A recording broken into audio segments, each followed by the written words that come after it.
Donald Trump, the American president, has announced a ceasefire that, once again, to Indian viewers, this sounds familiar, he says has been put into place with American intervention. However, the success of this ceasefire is less than clear.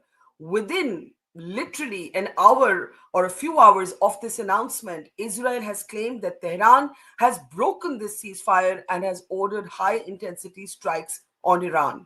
Still, there is a chance that the ceasefire could work, delivering Trump a big political and geopolitical win. I'm Barkha Dutt, you're with the Mojo Story. The world has been, in a sense, paralyzed by the Iran Israel conflict and the American decision to actually join the war. America has, of course, conducted strikes on Iran, and Trump said that Iran was the Middle East bully who must now work towards peace. Iran retaliated in what many believe were somewhat orchestrated face saving strikes on American bases in Qatar. Airspace and aviation were thrown into turmoil as airspace over Doha and Dubai, major aviation hubs, in fact, closed as this conflict surged. But hours later, Donald Trump announced an announcement he seems to be particularly fond of a ceasefire announcement that he said had been put into place with American intervention. However, there is confusion since this announcement. Israel is now accusing Iran of violating the ceasefire and is claiming that powerful strikes on Tehran will continue. Tehran has, in the last few moments, denied this. In all of this, what does this mean for India? We must remember the lunch meeting that took place between Pakistan's army chief Asim Munir as well as Donald Trump. Many believe that it was directly linked to the Americans needing Pakistan for its strategy vis-a-vis Iran. A lot to talk about as we look at this big global story. Can Trump's intervention work? Let me introduce our two guests on the program today who will look at this conflict through an Indian lens. We're joined by General Rakesh Sharma. General Sharma is, of course, a distinguished fellow at the VIF. Good to see you, sir. And also joining us is veteran diplomat, Ambassador Yash Sinha. A pleasure to have you both with us. We've had the world thrown into chaos, especially for those who have to take a flight. At this time, airspaces over Doha, Dubai, major international hubs closed as missiles were seen flying across the sky in these airspaces. And then suddenly Trump announced a ceasefire. Now we have confusion. Israel is saying Iran has broken the ceasefire. Let's first take a geopolitical overview. I'll start with you, Ambassador Sinha. Can Trump make this work? Were Iran strikes on American bases in Qatar mere face saving? Could there be a regime change? And what does it all mean for India? I'll start with you, Ambassador Sinha. But Barkha, thank you for having me on your show again. I think for once it just might work because when you least expect it, because when the ceasefire was announced by President Trump, it seemed extremely unlikely. And now I understand Israel claims violation by Iran of the ceasefire. It has also said that it is prepared to abide by the ceasefire. So I think depending on what those strikes were, I mean, I think they were intercepted, the missiles were intercepted. Now, if the missiles had been intercepted, the attacks on the Al Udeid base, the American base in Qatar, didn't cause any damage. And I think this was a possibility of an off-ramp solution. However, it would depend on how Israel reacts to the so-called violation by Iran. I think all sides are looking for an off-ramp solution because the Iranians have to save face. They've attacked the American airbase in Qatar, but I don't think they would like to escalate it further. But that depends very much on the way Israel reacts. Sorry, and also we should not forget that Iran has proxies all over the region, and if not immediately, at some point they would try and hit not necessarily American bases, but try and hit targets, Israeli targets, or any soft targets that might be available. So I think it may not be the end completely, but the ceasefire just might hold if Israel holds its fire now. Right. General Sharma, at the moment, Israel is at least rhetorically not holding its fire. We have a statement from Israel saying that Iran has broken the ceasefire and high intensity strikes have been ordered on Tehran. This is moments after Netanyahu agreed to quote unquote a complete halt once Donald Trump had made the announcement. How do you see the situation? Do you agree that for once Trump might be making sense? Thank you, Barkha. For the American people, President Trump always makes sense. So, having said that, now look, if I read into it now, a lot of things looks as if they are choreographed. It Hmm. was well planned. The whole eventology in last 3 4 days were planned.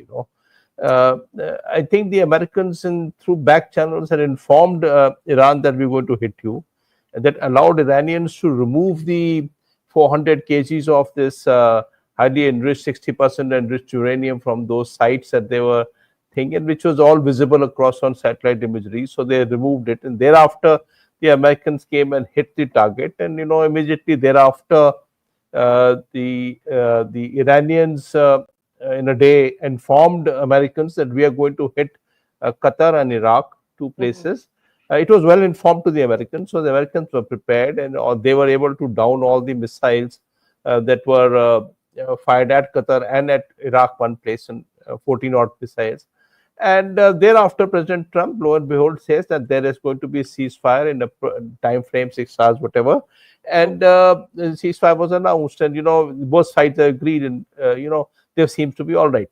Now, the latest thing that I come out as rightly being pointed out, it's come out through the defense minister of Israel, Israel Katz, who said that there has been the Iranians have launched two missiles. Now, see, one doesn't know. There is all whole kind of fakery going around here. So, truth doesn't one doesn't know. But Israel doesn't. Sorry, Iranians have not launched two missiles. See, they had about 20 odd tranches of missiles being sent in last 12 days.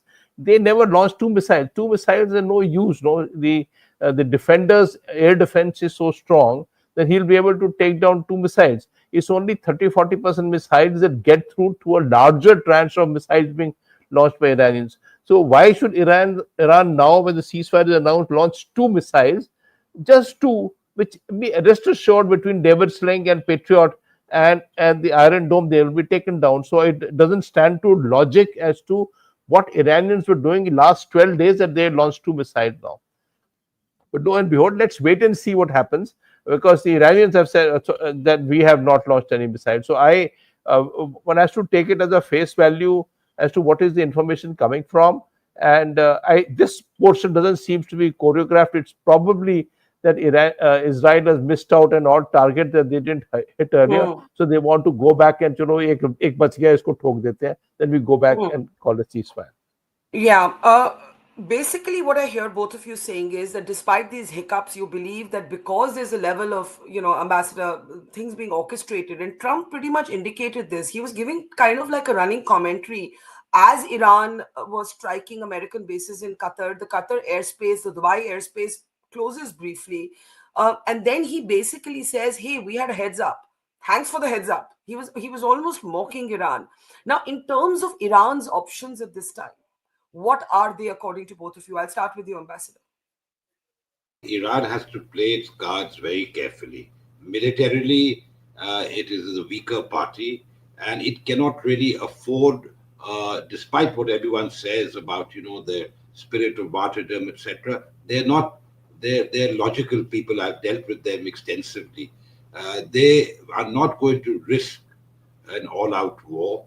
And if there is an off-ramp solution which preserves whatever vestiges of honor they have left, then they would take that. And also, what is most important is regime preservation, because that is the foremost on their minds. So, for that, they would need to come up with some sort of solution which would, one, end the military conflagration, and two, give them an honorable way out. Now, if they had removed their enriched uranium from Fordo and other sites, then the game obviously is not over as far as the nuclear so-called attempts to acquire nuclear weapons are concerned. So then the IAEA will again come into play. There will have to be negotiations.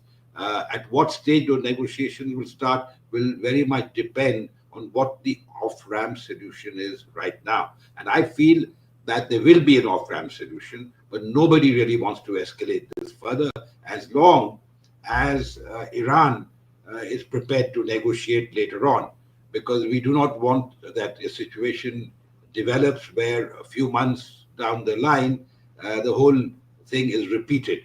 Because obviously the JCPOA, which was negotiated, had actually resolved the problem to some extent. However, the accusations and allegations that they are violating those agreements, and then President Trump, in his first term, walking out of that agreement, really set things back and prepared the stage for what is happening now. So I think the off-ramp solution is important, and then followed by negotiations under the aegis of the IAEA, or however, you would need negotiations to put a cap on their nuclear program. So let me come to General Sharma, this point that Ambassador Sinha made about Iran wanting regime preservation over everything else.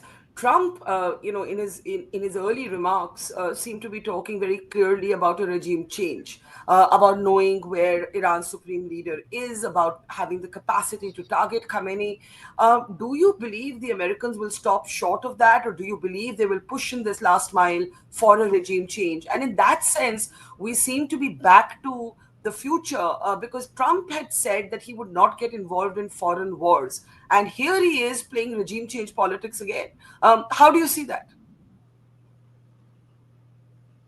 Can we unmute General Power. Sharma, please? Yeah, go ahead, sir. Yeah.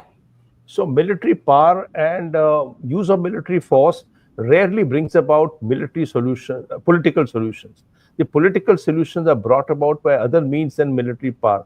And regime changes which has happened, use of military power, say maybe in Libya or Syria or Iraq, haven't exactly turned out to be some kind of a great shake. These countries are with some kind of difficult governance, even after so many years of regime change being carried out. So, where is the guarantee that even if there is a regime change in Iran, that it will be amenable to the Americans and to the West?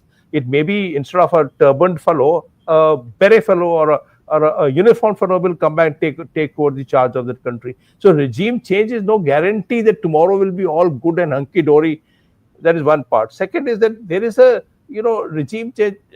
Understandably, Iran is not a monolithic country. There are Kurds there. There are Baluchis there. There are variety of people there. They are, of course, a very proud Persian race. But the suffice it to say that, is there a mass uprising and discontent among youth against the supreme leader or something, or against the Islamic regime? I'm saying not even the supreme leader, against that. Doesn't seem to be true. I think all these 12 days, they would have rallied, the people would have rallied with the government existing, because of they've seen two great powers, Israel and United States, hitting them hard. It would have brought about much more cohesion in than would been existing previously prior to these 12 odd days. So I would say that at this juncture, it would be clear to both Israel and United States that regime change is out of question.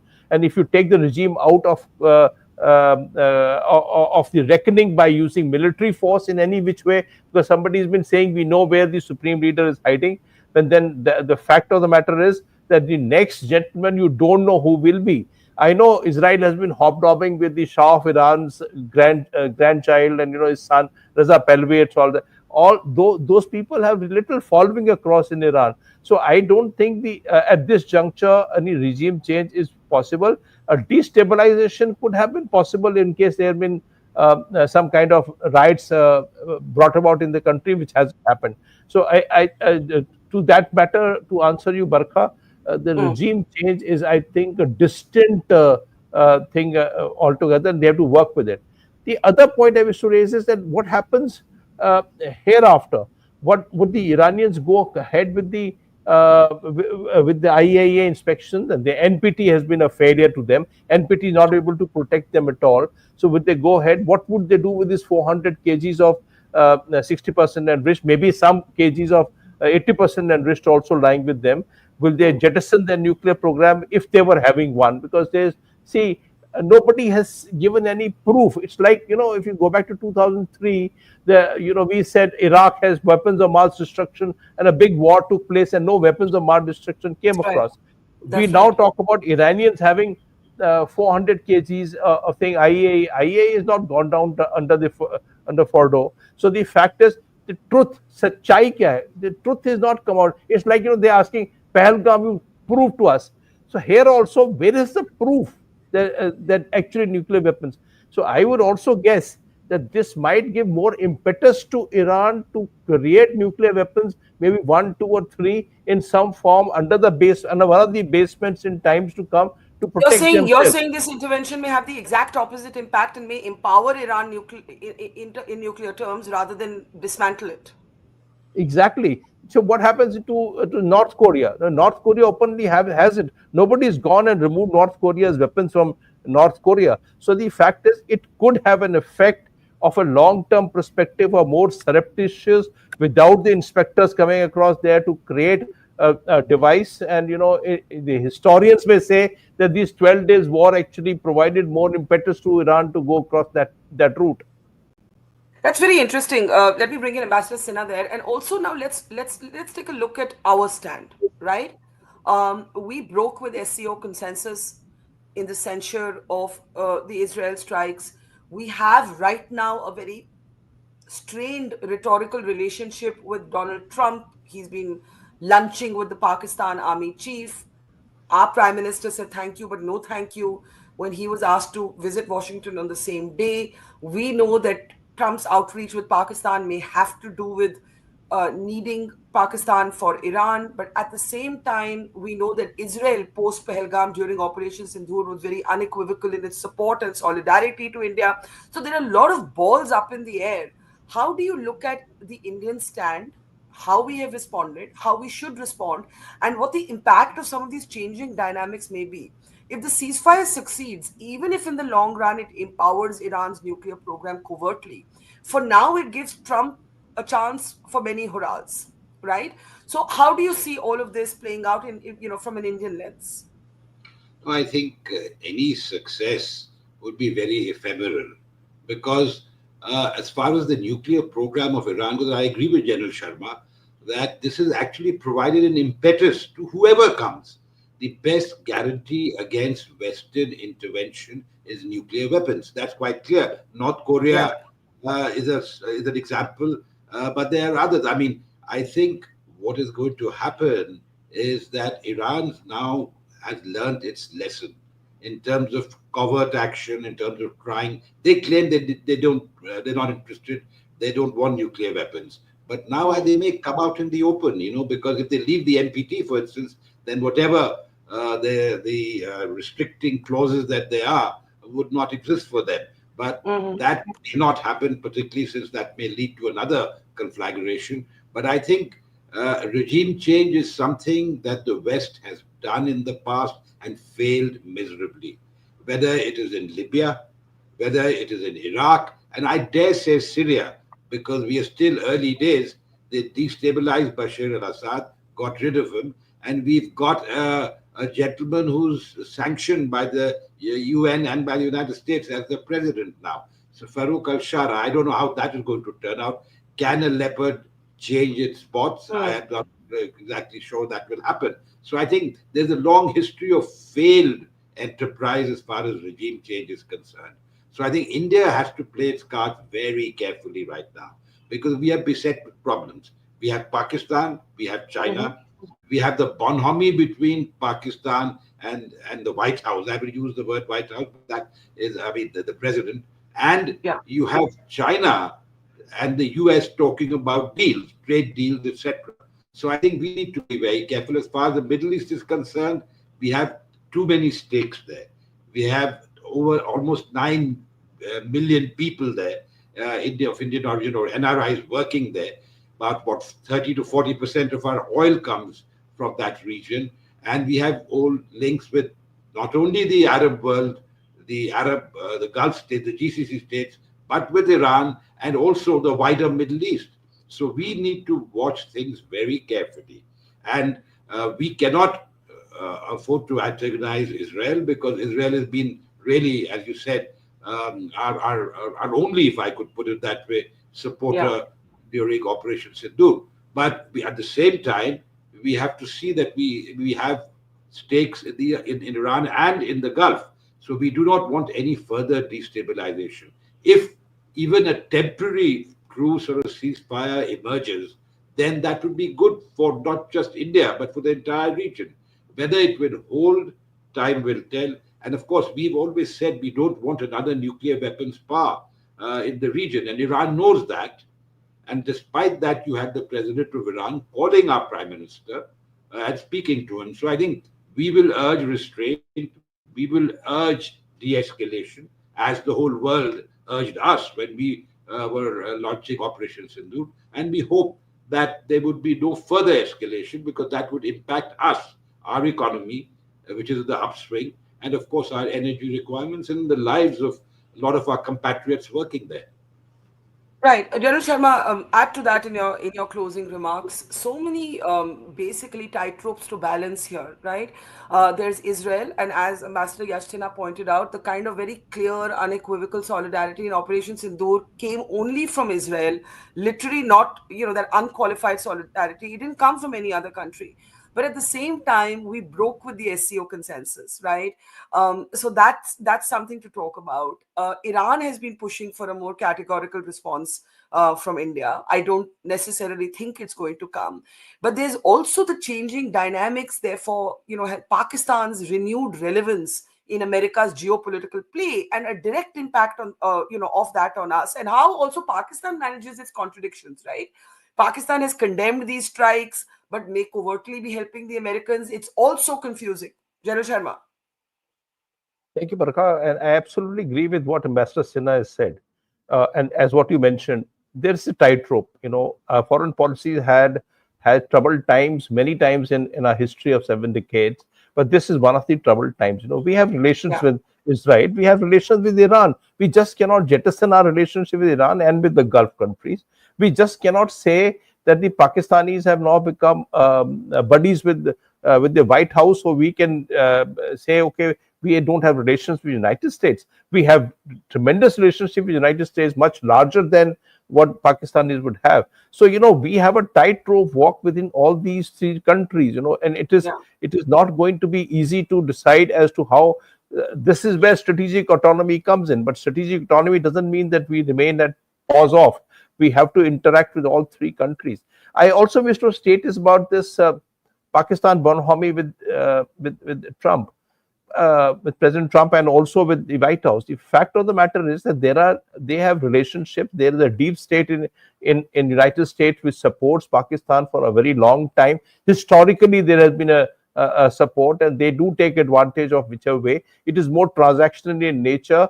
When the transaction finishes, then the Pakistanis are left to lurch by the Americans, and this happened so many times in history Mm. that they don't want to deal with them, and thereafter, it is thing. So there is no hyphenation here. There is no hyphenation between India and Pakistan and our relations with United States. We are in any metric way ahead of Pakistan. We have relationships which are multifarious, go beyond military. There's so many issues which are things. So we should leave Pakistan alone and let them continue their transactions that they do. We have to have our own ideas clear as to what relationship we need to create with the United States. I'll end by saying that sometimes we might have to redefine issues here. So JD Vance, the Vice President JD Vance did ring up during Op Sindoor. He rang up the Mm. Prime Minister. So did Marco Rubio, called up the External Affairs Mhm. Minister. There would have been other channels of communication during Op Sure. Sindoor. We finally said, okay, it is only possible when Pakistani request us that we will have a ceasefire.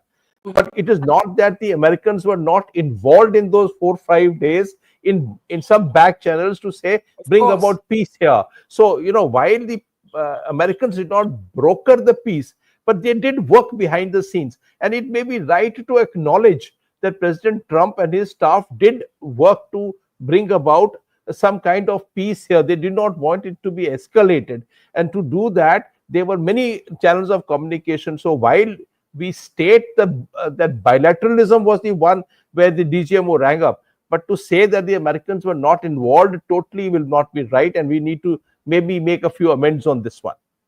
Okay, that's an interesting point, Ambassador Sinha. I can see you agreeing. Do you believe that our Yeah, positioning I on just, Trump's role in Op Sindhu needs to be calibrated a bit? I think the word is facilitation and not mediation. So Right. certainly the Americans facilitated, and they've done it in the past, whether Sure. after Kargil, even at Balakot, if you remember, even in Yeah. Balakot when Abhinandan, our Yeah. IF officer, was in custody. So I think they facilitate. We won't accept mediation. But it's not just the Americans that facilitated. If you recall, the Saudis, the Iranians, the Saudi vice Yeah. foreign minister was here in town, the foreign minister of Iran. So I think all countries who are interested in this region, who have good relations with both countries, would urge restraint and de-escalation. So that is, in many ways, facilitation. And the US would have certainly facilitated a conversation, but they certainly didn't mediate. And that the Prime Minister clearly, in his statement since, but also in his Yeah. telephone conversation with Trump, made very clear. So I think there we shouldn't have any doubts. And if the Americans do try and persist, there will be consequences. And I think those consequences, I'm sure, they're aware of, because as General Sharma said, India, there's no comparison. I mean, India is the fifth largest economy, about to become the fourth largest economy, and trade deal or no trade deal. I mean, frankly, in Hindi, we have this word called hawa. This trade deal should not be a hawa, I mean, Yeah. we should have the confidence of not getting cowed down by threats, I mean, even made at the highest level, because our economy is doing well. We going to do a trade deal with the EU. I hope there are many other players, not just one player. So I think we need to be far more self-confident and self-assured. And as far as the US is concerned, I agree with General Sharma. It's a transactional relationship with Pakistan. It's a strategic relationship with us. And even though there are ups and downs, I think both sides realize what is in their best interest. All right, we leave it there. I think the only thing in the context of Trump's claims in Operation Sindoor was just not distinguishing between back channeling and front channeling. Every major conflict between India and Pakistan, or indeed around the world, has seen the rest of the world get involved, especially when it involves two nuclear nations. I don't think Sindoor was any different. I think it was the way he presented it as mediation, brokering that peace, as opposed to having a role in the back channels. That probably irked India. Thank you so much. This has been a very educative conversation, gentlemen. Thank you, General Sharma, to Ambassador Sinha. Always a pleasure, and to our audience, thank you, and see you tomorrow. It's great to see you here. Thank you for watching our work. If you haven't subscribed yet, don't forget to click the bell icon and subscribe to Mojo Story and support independent, robust journalism.